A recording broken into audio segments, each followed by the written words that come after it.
Good morning, my friends. Hello and good morning to you. This is Cliff Grays from Train Well Boxing. Now, I did release a broadcast yesterday evening, which was very, very near the mark. Very, very dark, very, very sinister. But, like I've said, we at Trainwell Boxing will cover the good, the bad, and the ugly in all of life's situations, and then rise above it like eagles soaring in the sky. So this morning, I want to give you yet another training schedule. Okay? Because I just feel that this one is absolutely fantastic. I'd been and have been struggling with my colour training. They purposefully push you right to the edge. Purposefully. It's done on purpose. So that if you're ever regrettably in that situation where you're faced with a sharp-edged weapon, you may well become the 7% and get back home safely to your loved ones. Because, my friends, this is all part of becoming an optimized entrepreneur. We're not saying doing this to have a state of aloofness and oh, look at me type. No, not at all. It's all part of facing our fears, embracing our joys and happiness, all of it, everything. I just wanted to tell you that. So this one, yet another, has been devised with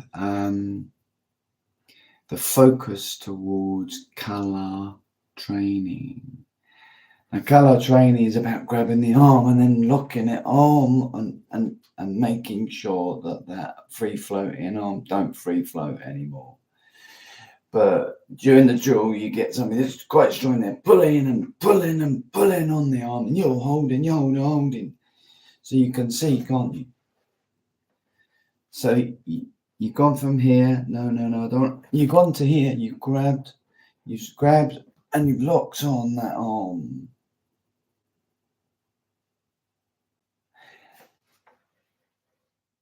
That is when it gets hard. Because the drill training is they're pulling, and you're resisting, and you're doing all the bits and pieces to take control, keep control. And it is grappling at its most intense, and it is very energy sapping, strength sapping. So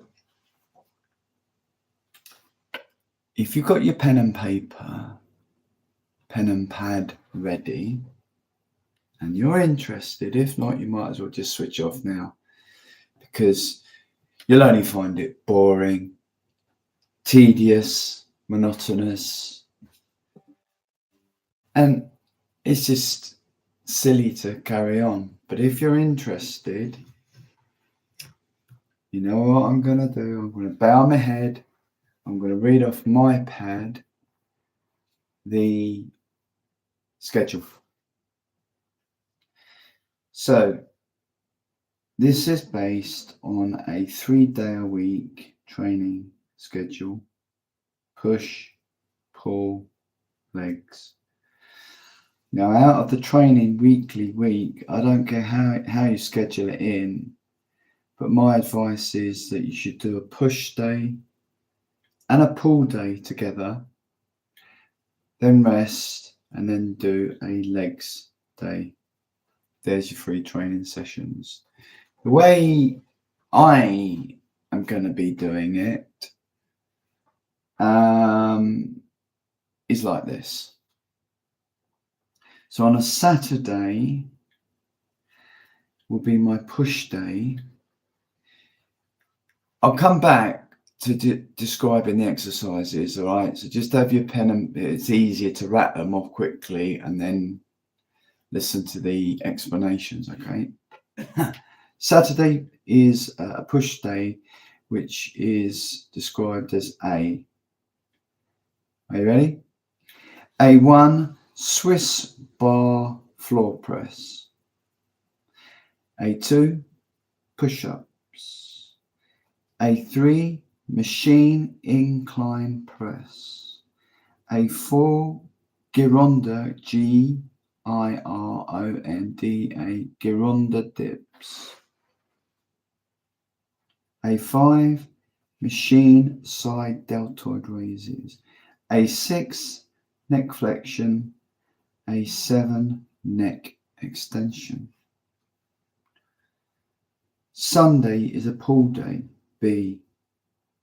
Are you ready? B1, stiff-legged deadlift. B2, wide grip pull-ups.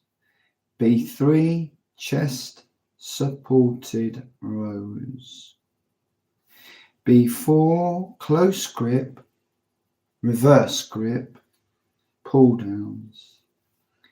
B5, Zercher, Zercher, Zercher shrugs. B6, preacher curls. B7, barbell kneeling, barbell wrist curls.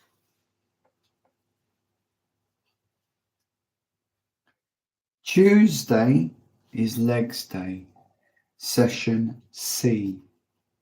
Are you ready? C1, Zercher squat. C2, pendulum squat. C3, leg extensions. C4, leg curls. C5, dumbbell jump squats. C6, reverse hypers. And C7, Zercher knee ups. So how do we incorporate this into a trainable weekly schedule? Are you ready? Monday is off. This could be a burst running, we'll come to that in a minute, or it could be more colour training. Tuesday, we said already, is legs day. Wednesday is colour training proper. Thursday, it could be a burst run. Friday off, Saturday session A, Sunday session B. So you are making available the weekend to get in these strength training sessions, okay? I do realise and I do appreciate that it does differ from individual to individual, but there you are. You've got a very, very intensive training week there. Okay. I think regarding the burst running, you probably just in reality just need that once a week, to be honest.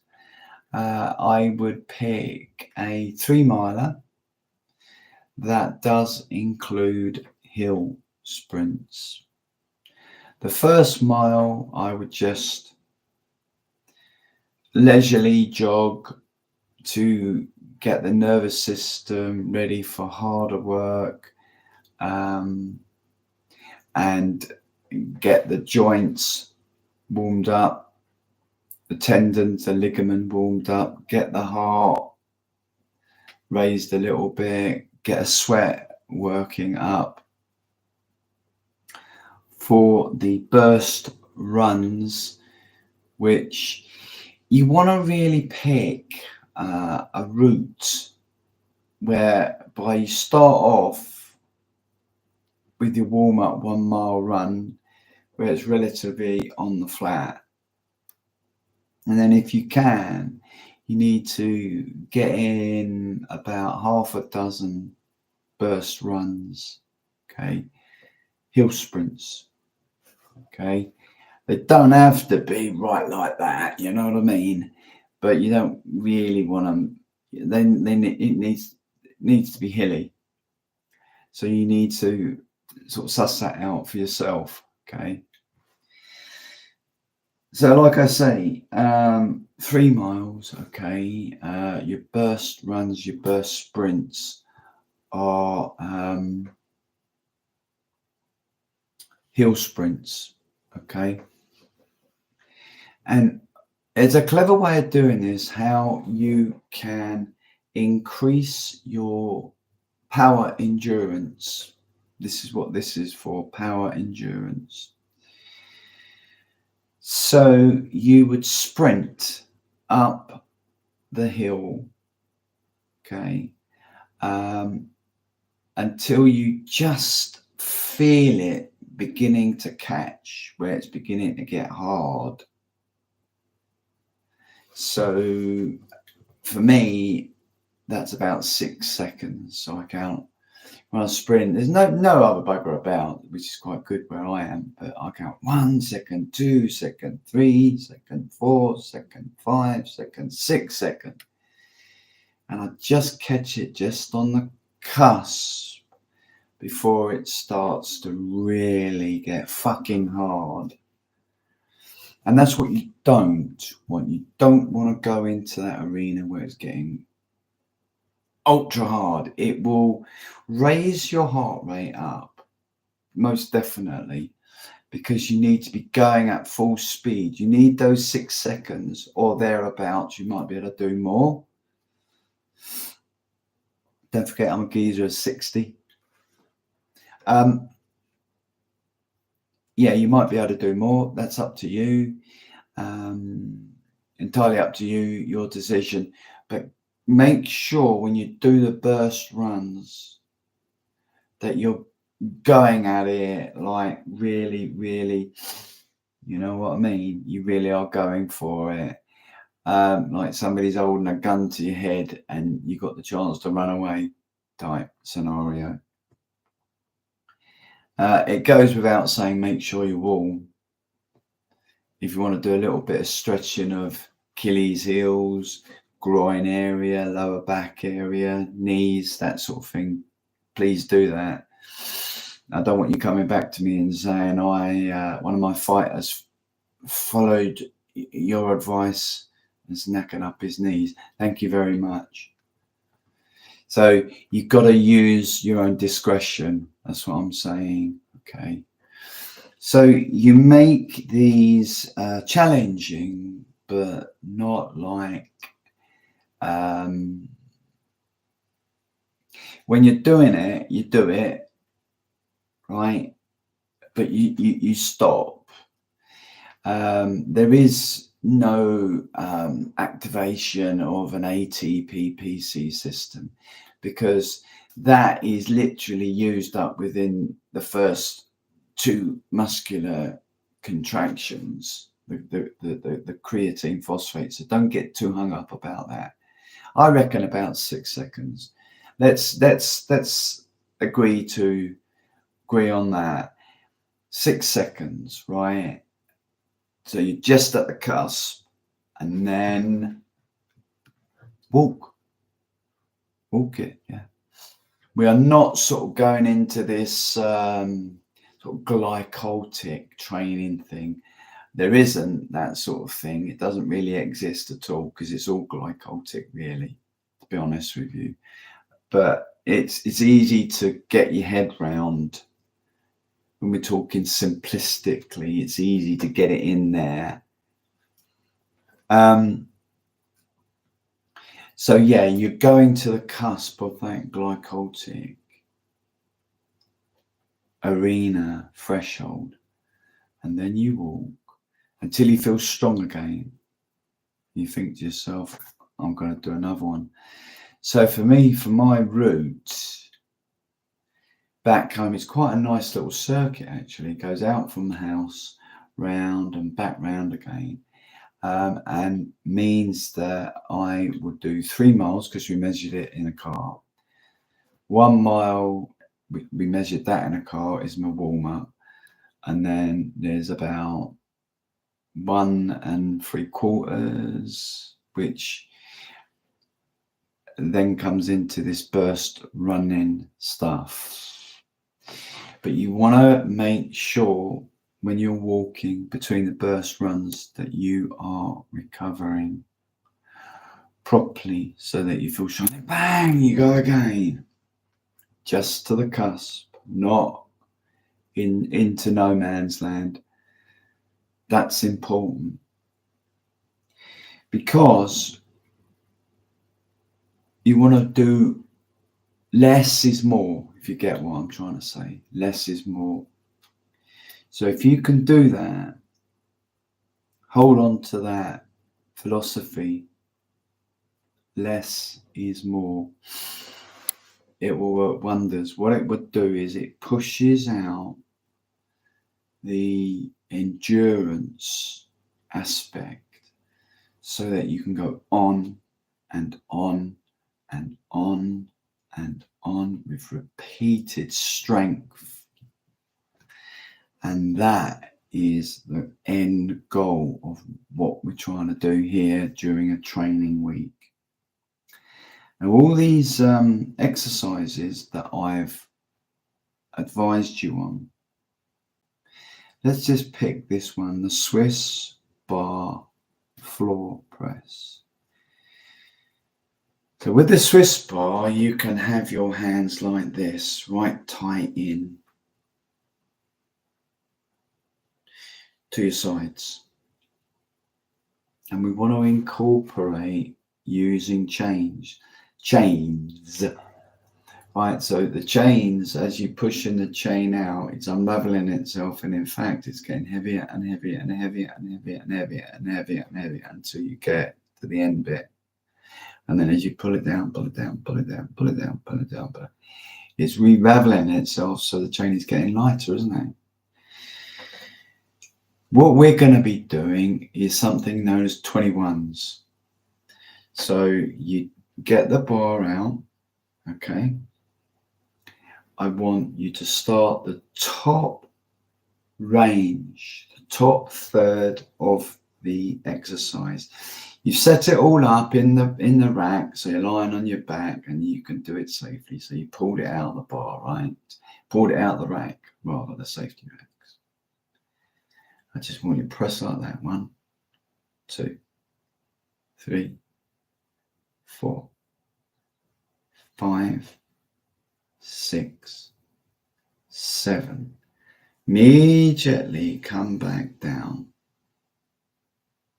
Can't see my hands because they've gone out, but what you're now doing is pushing the first third up from the bottom position. 2, 3, 4, 5, 6, 7, right? Come back down now, do 7 full range reps. 1, 2, 3, 4, 5, 6, 7. Admittedly, you'll be grinding them up. You won't be going at that pace. It needs to be quite heavy.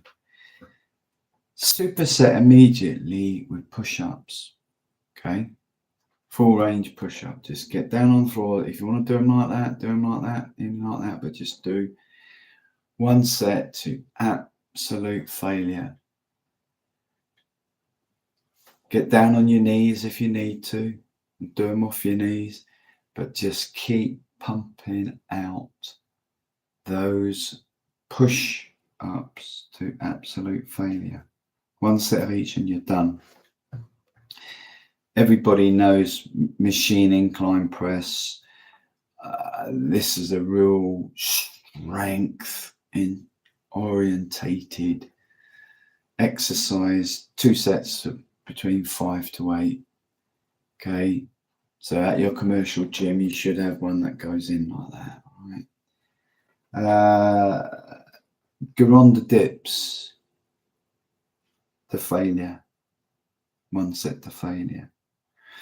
If you can get on a machine deltoid raise, which is a 5, excellent machine deltoids. I want you to do 3 sets of 8 to 10. And then finally neck flexion and neck extension superset on a cable column, because you're standing up, your back's nice and straight. It's a bit difficult trying to get a dumbbell on the back of your head that's relatively heavy, because you'll be surprised what your neck can support. Okay, so get one of these harnesses and get into the cable column and perform a superset 3 times 6 to 8 reps. On the pull day, the stiff leg deadlift, do 2 sets heavy 4 to 6. Now the wide grip pull-ups and the chest supported rows B2 and 3, I want you to perform ramp up sets. 10 reps, ramp it up. 8 reps, ramp it up. 6 reps. Then B4, we want you to get into the reverse grip, close grip. So not like this, not like that, like this, reverse grip, pull downs. Okay. 2 sets of 8 to 10. Zercher shrugs is a mean little exercise, I tell you. It really is. Get your Zercher shrug. You want to have it safely, the barbell set up, so you can walk into the rack and it's about your hip height. And you just grab, can't see because my arms are lower, because you grab it and then you just walk out with it. If you get what I'm trying to say, you walk out with it, right? The barbell, and then you just hold it in the crook of your elbows, and you up and down, up and down, up and down like that. I want you to do 2 sets of 8 to 10 on that. Preacher curls, it is what it says. Everybody knows preacher curls, don't they? 2 sets of 8 to 10. And barbell wrist curls. So kneel down, get your barbell, so your arms are sort of propped up, your elbows are propped up on the bench, and then just curl it in like this and back off like that. 2 sets of 8 to 10. Zercher squat, 2 sets of 6 to 8. Pendulum squat, 2 sets of 6 to 8. Leg extensions, 2 sets of 8 to 10. Leg curl, the same. Dumbbell jump squats, 1 set of 10 to 12. Reverse hypers, 1 of 20. Zercher knee ups, 1 of 20. The Zercher knee ups is where you hold it again, you're standing up and you're just keeping your back straight, you just raise alternate knees. And there you have it, my friends. There you have it.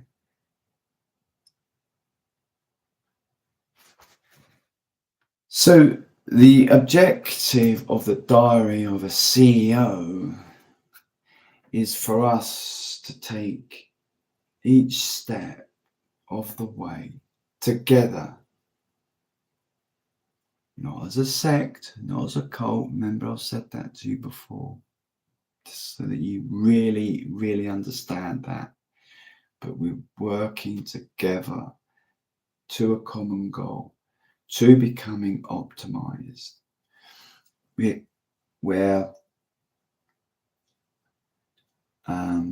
coping with each day as it comes. We're doing our blue light therapy in the evenings with the glasses on. My missus said to me, "Oh, you look well funny with those on." I said, "I don't care." I said, "Do you care?" She said, "No." So it doesn't matter. The electrical grounding therapy, the diet, the exercise, the self-defense aspect of it all, spiritual beliefs, mine's Christianity.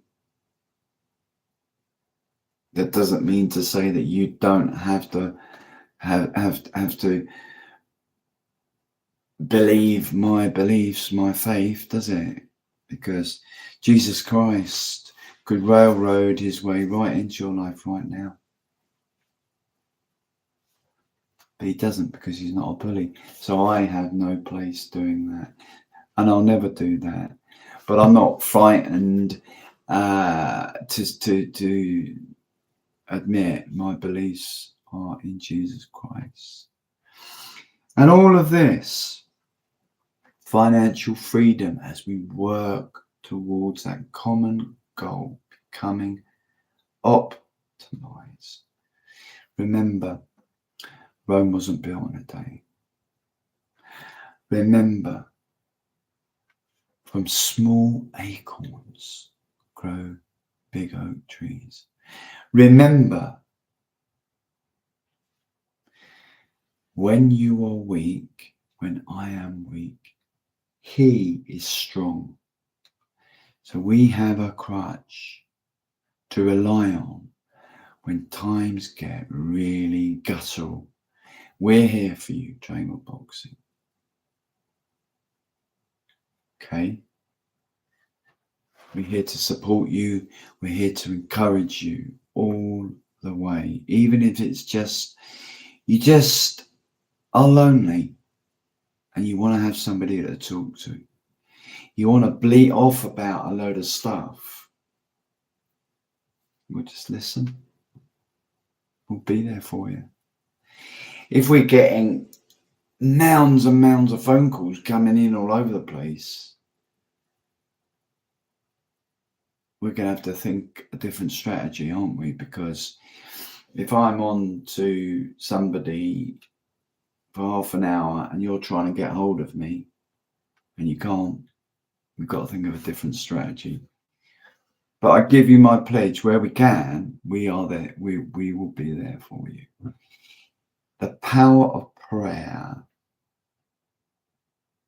is beyond belief. Powerful, powerful, powerful. And the God that I worship, he is not a dictator. He's the creator. He's the big boss. He's the governor. And we can have direct access through to him, through Jesus Christ. So we've got all of this, the financial freedom, that we are the vehicle that we are going to hopefully reveal to you. Hopefully reveal to you. I've got this instead of my coffee today. Yeah, because I just think that I'm a little bit, I might have pushed it on the old lactose. And I might be, this carnivore diet is revealing all. It might be that I am actually lactose intolerant and I need this stuff in for electrolyte drink in me. But each and every day we are going to walk this together. Safety in numbers, people. Success in numbers. And I'm not going to reveal until I really know properly with this other side hustler opportunity, whether it's got legs. I'm very, very pleased at the moment with the products. Okay, so keep coming back. Like, comment and subscribe. That's what it's about. It's about interaction with each other. So that once we've got the Christmas and the New Year out of the way, 2025 is one of positivity, hope. So be encouraged. Take a side step away and live in a day-tight compartment, as it were, from all the news, all the atrocities going on, all the doom and gloom that the politicians, the TV and media so readily revel on. We're different. We're going places in 2025. And so are you. And so are you. This is a message of positivity and hope, not of negativity. That was last night. If you watch the broadcast, you'll see last evening. But as you will know, we cover the good, the bad, and the ugly, and we're not afraid. We're not afraid to do that. So think about that workout routine, that schedule that we've given you, free. You don't have to pay online membership. What's all that all about? You're paying unnecessarily, and there's no need, because we're here for you. All right, so thank you for listening, and I'll speak to you again soon. Have a great one. Ciao.